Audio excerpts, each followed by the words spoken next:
जशी संगत कराल ना तशी गती झाल्याशिवाय राहणार नाही. संगत कधी कधी दुःखाला कारण असते. म्हणून जीवनामध्ये जोडीदार शोधताना सुद्धा विचार करून शोधावा. बघा, एक नवीन लग्न झालेलं जोडपं होतं. तो नवरा वकील असायचा, ही घरीच असायची. नवरा कोर्टात जायचा. नवऱ्याला वाटायचं की बायको आपल्याला सोडून काहीही खात नाही.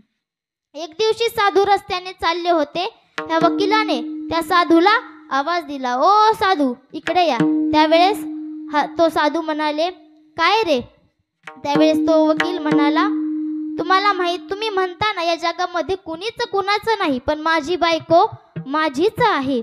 त्यावेळेस ते साधू म्हणाले, मी कुठं म्हणतोय माझी? तेव्हा मग तो वकील म्हणाला, तसं नाही, माझी बायको मला सोडून काहीही खात नाही. साधू म्हणाले, फक्त एक दिवस कोर्टात जायचं नाटक कर आणि घरामागे जाऊन लप, तुला सगळं तुझं कळलं. साधूच्या म्हणण्याप्रमाणे तो उद्या सकाळी लवकर उठला, कोर्टाचं आवरलं आणि कोर्टात निघाल्याचं नाटक केलं. घरामागे जाऊन लपला. तो जसा कोर्टात निघाला तसा कोर्टात गेला असं बायकोला वाटलं. बायकोला लागली भूक.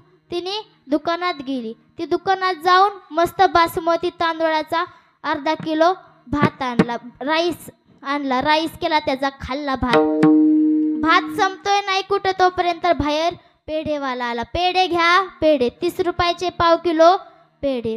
आता हिला भूक लागली होती. मस्त 30 रुपयाचे पाव किलो पेढे घेतले.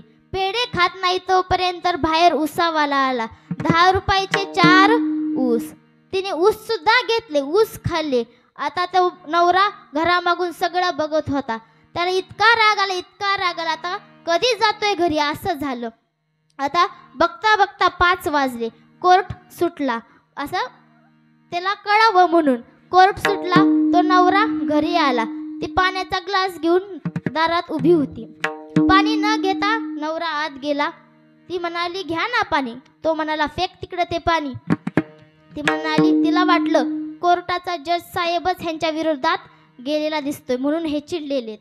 ती म्हणते, अशी काय हो कोर्टाची साथ? त्यावेळेस तो म्हणाला, अर्धा किलो तांदळाचा भात. ती म्हणाली, असे काय हो वेडे वाकडे? त्यावेळेस तो म्हणाला, 30 रुपयाचे पाव किलो पेढे. ती म्हणाली, अशी काय हो ढुसपूस? त्यावेळेस तो म्हणाला, 10 रुपयाचे 4 ऊस. ती म्हणाली, हे सगळं तुम्हाला कसं कळलं? तो म्हणाला, हे सगळं तुम्हाला सोडून कसं गिळलं? विठ्ठल विठ्ठल.